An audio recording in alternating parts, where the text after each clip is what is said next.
align to your company's goals. Don't pick something that's out in left field, right? That's a little more esoteric, that affects, 1% of your business. Be aligned to your company's goals. Every CEO that I've ever met valued growth. It wasn't always number one, but it was always within the top three. That's an easy shortcut. If you can deliver something that's going to enhance growth, either by growing revenue, reducing cost, increasing efficiency, you're going to make your board happy.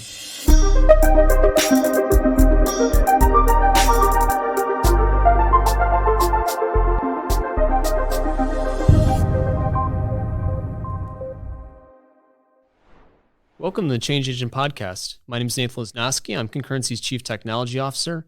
This is the podcast where we talk about interesting technology topics, individuals who are transforming their industry with technology and doing instrumental things within their businesses.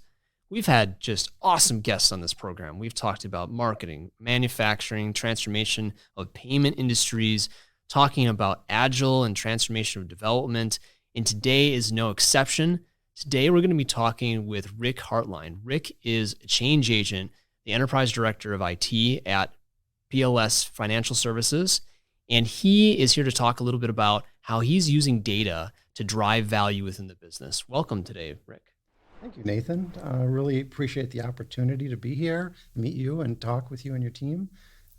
Really exciting, and it's something that I'm passionate about. It's something that I think is a real opportunity for people to explore. In a position like mine. A lot of time and energy and digital ink, if you will, has been spent on accelerating trends, right? We've seen during the pandemic an acceleration to digital, right? And that happened even before the pandemic, but it's really kicked it up a notch, right? Starting last year. What I haven't heard as much about is data and unlocking the value from data. I think it's really important that companies take that opportunity and be a change agent to not only collect data, but actually extract value from it for their company. So what would you say that means when you talk about, a lot of people talk about the value of data, but when you think about extracting value from data, what does that mean to you? Yeah, a lot of us, we inherently know that data is valuable, right? We collect it, we go to great lengths to collect it, to store it, to secure it, to have governance around it, right? But if you don't unlock the value from it, if you don't actually extract business outcomes from that data, then data is essentially just a cost at the end of the day, right? It actually has negative value if you don't do something with it.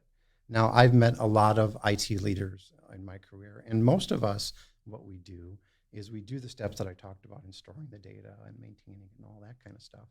And then we set up an intake process, and we build reports and we build dashboards based on business requests. And that's fine. There's nothing wrong with that, right? But that's not really being a change agent in my mind. Taking leadership and being a change agent means looking at it from a different lens, looking for every opportunity to turn that into value for the business.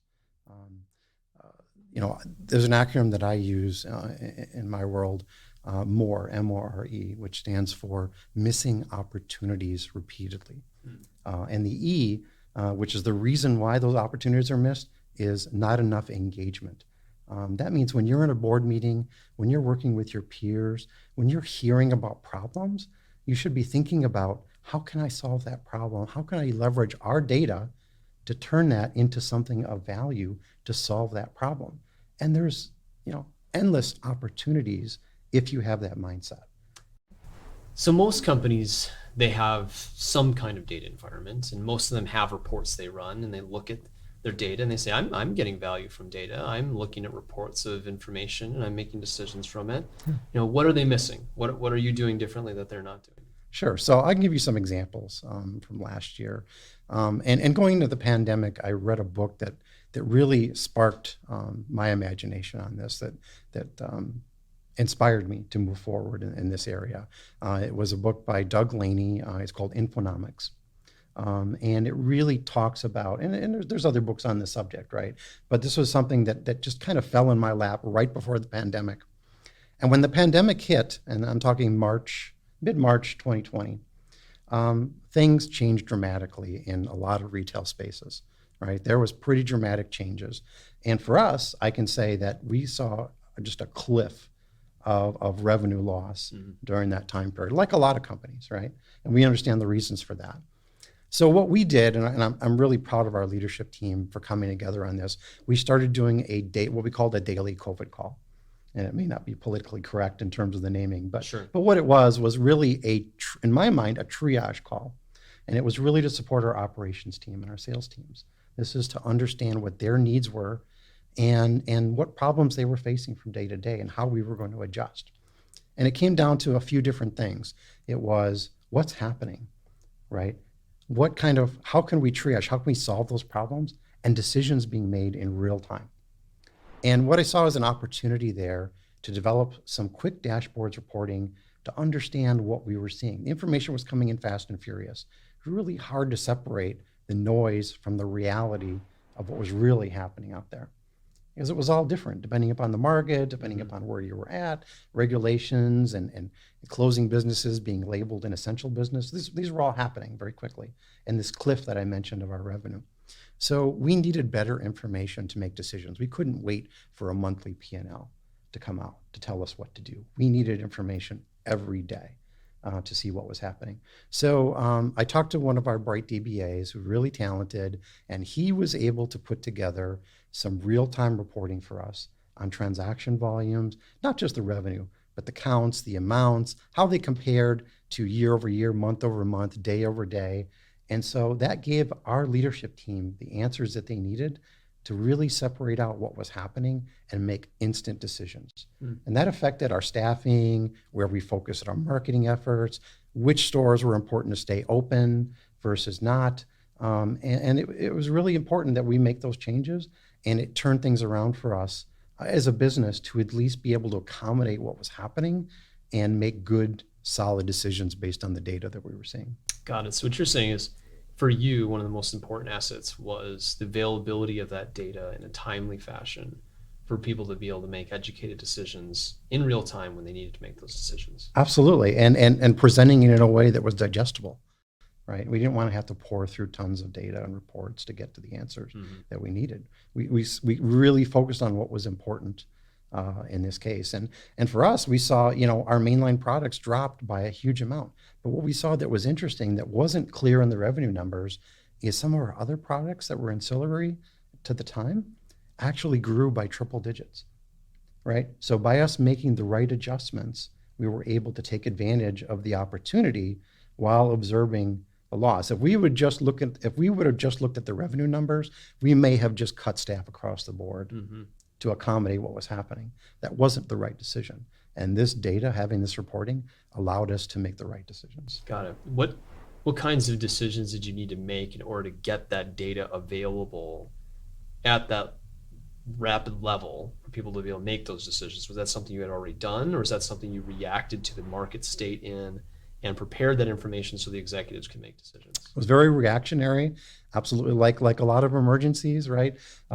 Necessity is the mother of invention, right? Sure. So we immediately made those decisions, and we enhanced them over time, right? As we got feedback from our different teams about their needs, we layered on compensation numbers, for example, right?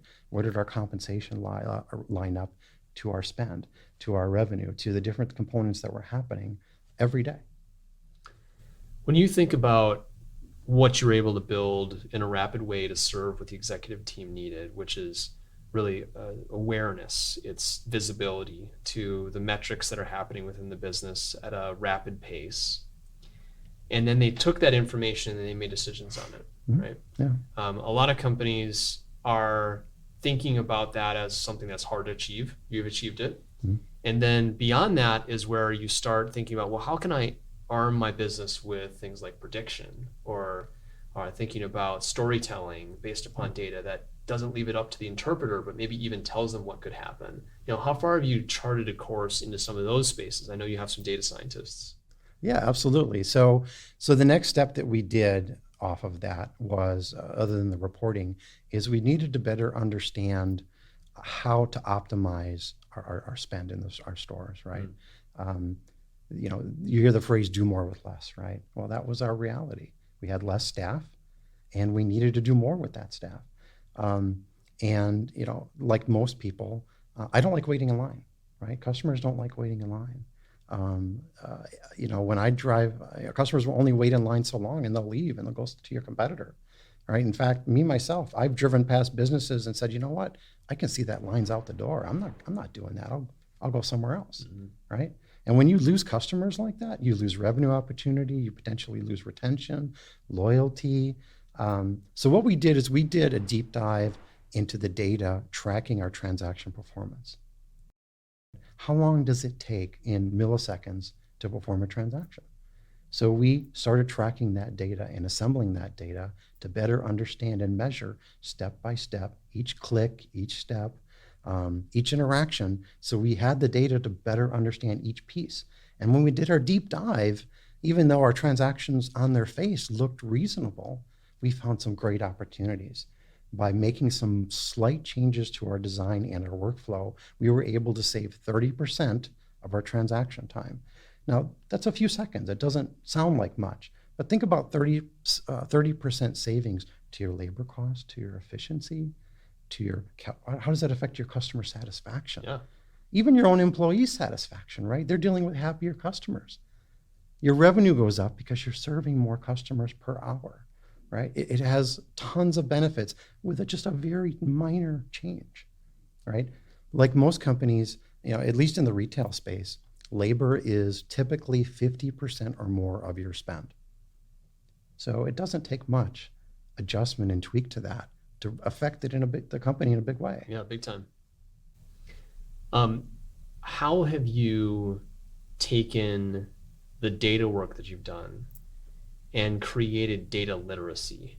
Data literacy across the organization. Has that been something that's been a challenge? Has it been easy based upon the employees that you have that already had that experience? What's that been like for you?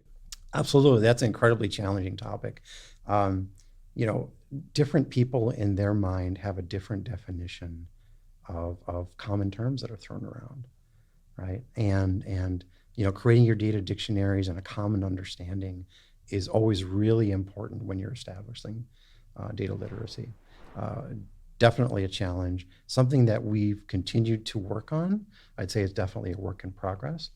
Um, Taking control of the reporting and the metrics and the terms that are used and reinforcing those has been really important, right? So as soon as somebody says a term that doesn't quite align with the definition that we've agreed to, you've got to kind of self-correct and get them to work with the right terms. And it becomes sort of the corporate language, right, that we all use. And you've got to be diligent about that. Oh, interesting. Are there certain people within the organization or groups within the organization that were able to adopt data literacy faster than others? Definitely, IT is of this mindset, right? Sure. But I'd say, certainly our operations team has been much more focused on using the terms that are important to them. If you're a retailer like I am, right? We work in retail. Operations is a large part of your focus. This is your boots on the ground. This is really where the action is happening, right? Everything else in the organization is really support to that operations team. So in many cases, that should be your focus because they're speaking the language of our customer in essence. Interesting. So when you think about taking it from something that's a very slow process that requires a lot of hand-holding and transformation and turning it into something which is a rapid process, what's next? I mean, you've taken that data to a position where people can make rapid decisions on it. What is the business asking for now that they can make those rapid decisions? How do you build on that? It really is what you mentioned a moment ago is the analytics, the forecasting capability, the predictive capability, right? So I mentioned how we were able to measure transaction counts, right? I mentioned how we were able to measure transaction times. Well, the next logical step there is, can I build a resource model that meets that? If I know my transaction times, I can do regression analysis on that transaction counts to predict what my transaction counts will be. I can now determine what staff levels and labor cost I need to support that, right? So getting that right sized, right, to the right level of, because if you have too much staff in your stores, that means you're spending money that you don't need to spend, right? It's an expensive cost. If you have too little, We mentioned how customer service suffers, right? Customer satisfaction service, revenue suffers, all those types of things, right? So getting that right was the next step for us. So we built a resource model or staffing model based on those data. And we had a really bright data scientist on our team that was looking for that opportunity, right? He was looking for, instead of just getting requests, which was really important, right, for the business, for an opportunity to really shine and show something different. And so he had this idea, he built the model, and we actually turned it into a usable piece of software that we're now using today. And we are really right-sizing our staff, which is, like I said, is really important to the business, and we're now being successful at that. What have been the stages of getting your team members that have to make those decisions, staffing decisions, to trust the model, right? So the model might tell them something, and they have this intuition as to what they think it should be. Maybe the model says something different. Mm-hmm. How do you get them to trust the model? What were the stages of that adoption for you? Absolutely. So one thing I've learned over my career in consulting and other things, you've got to partner with people, right? You don't build something and say, here you go, use it, right? Because we all might think maybe we're smarter. It doesn't work that way in real life, right? You need to work with people, get their input, get their buy-in. Buy-in is incredibly important when you're building something. Get their input, make them part of the solution. It's not about me, it's about we, right? And that's really important in business when you're working with different departments who have different objectives, different needs, to make them part of the solution. And I've seen a lot of people fail at that, and it's a silly mistake, but it's very easy for us to fall into. So have you found that adoption happened quickly because you were able to engage them in that way? Have you found that maybe it was sort of I'm going to work with it, I'm going to validate it, I'm going to maybe use it after I see it to validate my own decision, and then maybe trust starts to build to a point where you can even automate what it's doing? Like, how far have you gotten down that channel? Yeah, we're still, I would say, in a trial phase with that. Okay. That's something that our teams, and we continue to get feedback, right? We host a weekly call to get feedback, right? And, it's uncomfortable when you're working with your naysayers, right? Your skeptics, right? Sure. But I encourage you to do so. And there's a couple of reasons. One, it's good to get an outside different perspective, right? To really validate, right? Are you going in the right direction? You can't make everybody happy, right? I think it was Steve Jobs that said, if you want to be in leadership and you don't like working with people or you're hearing negative feedback, go sell ice cream, because I'm mangling the phrase, I'm sure. But basically in your leadership, you've got to make the tough decisions, but you've also got to work with people, hear those skeptics. Now, what I've also found, and I'm kind of wired this way, not everybody is when I work with skeptics, they actually motivate me, right? The naysayers motivate me to even do more, right? To prove that it's possible. But definitely at the very least, listen to your skeptics, because they're going to add value. Yeah, if you can convince your skeptics, you can probably convince the rest of the business, right? That's right, absolutely. Make them your ally, work with them, accomplish something that serves their needs. Yeah. Yeah, awesome.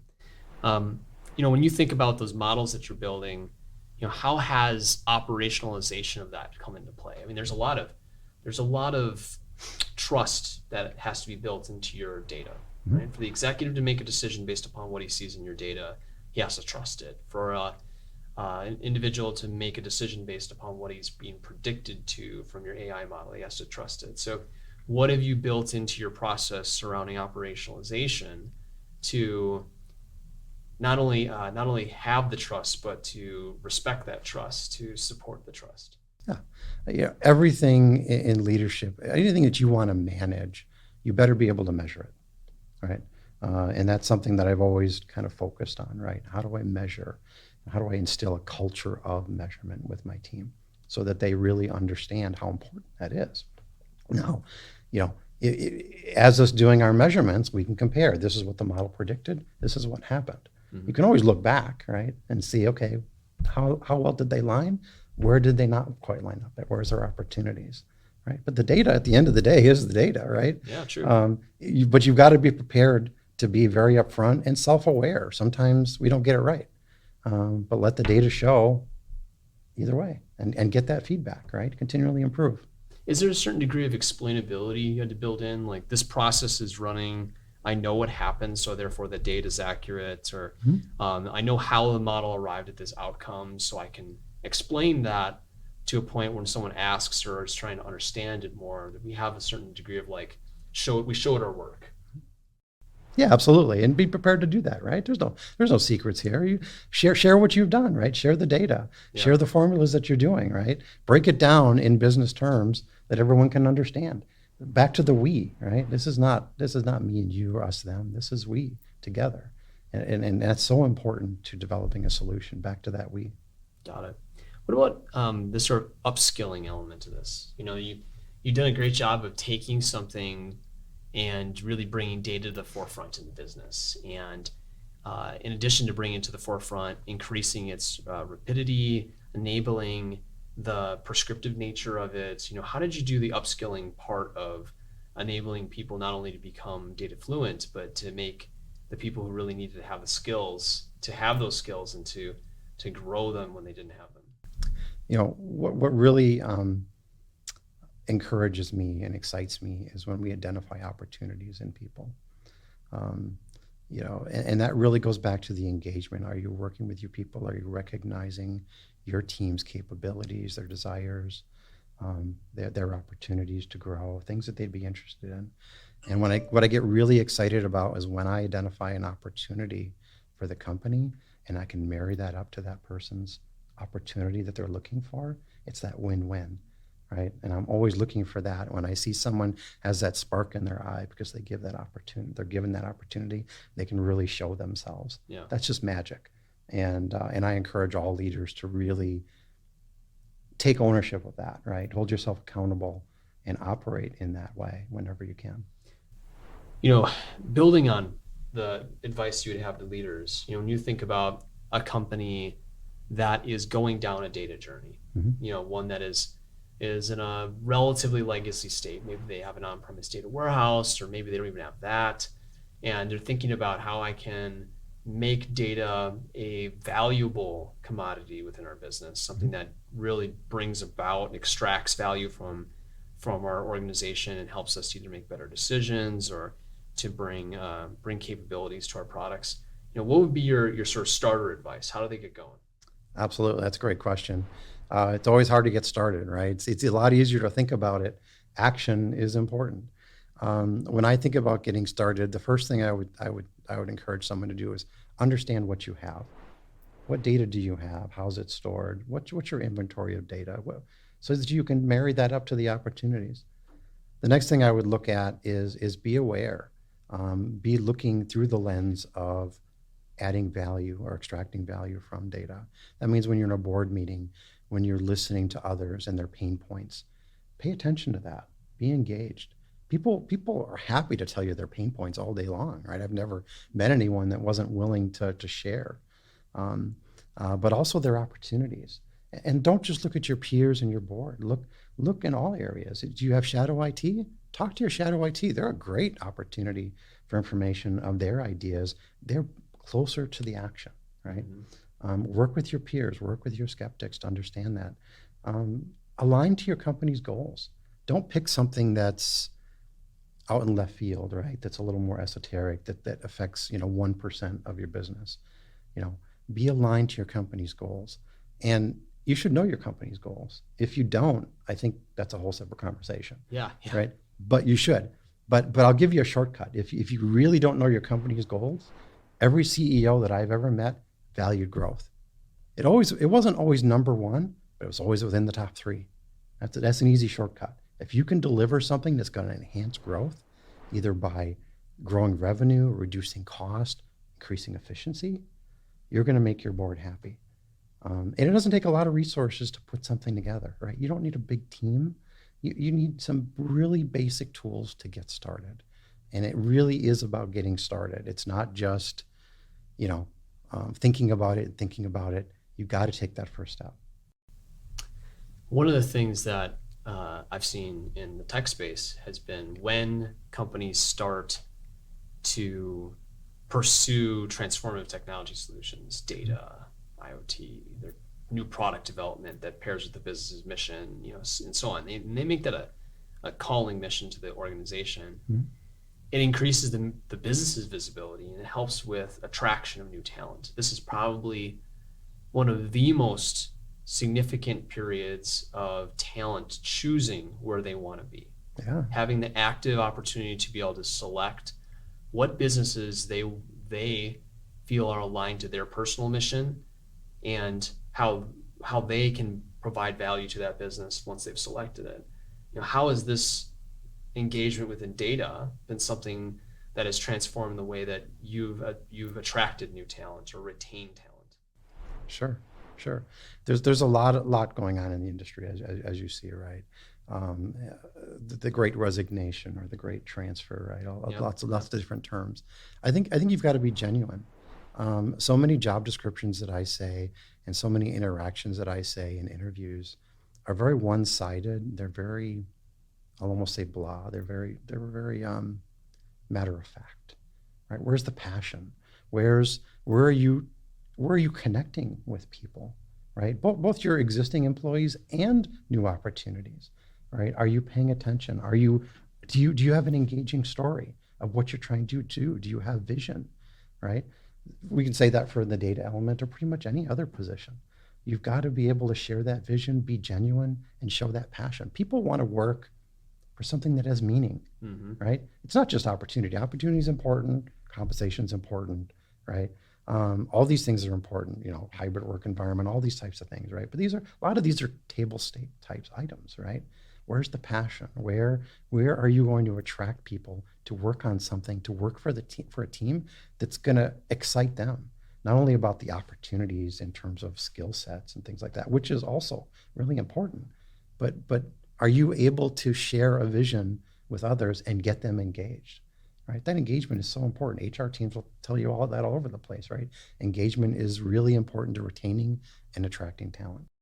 It's really interesting that you mentioned the idea about meaning, because I don't know if that is something that, if you were to go back 20 years, would have been the primary thing. Whether it was stability, or it was just the financial reward of working for a particular company, or was my dad worked there, but it feels like our current workforce, especially coming out of the pandemic and, going through this period where people can self-select, is meaning within the workplace, that they value the mission of the organization they work for, is, if not the number one, it's very high up in people's their social consciousness, the way they think about businesses, the way they think about what they are attaching themselves to. Would you agree?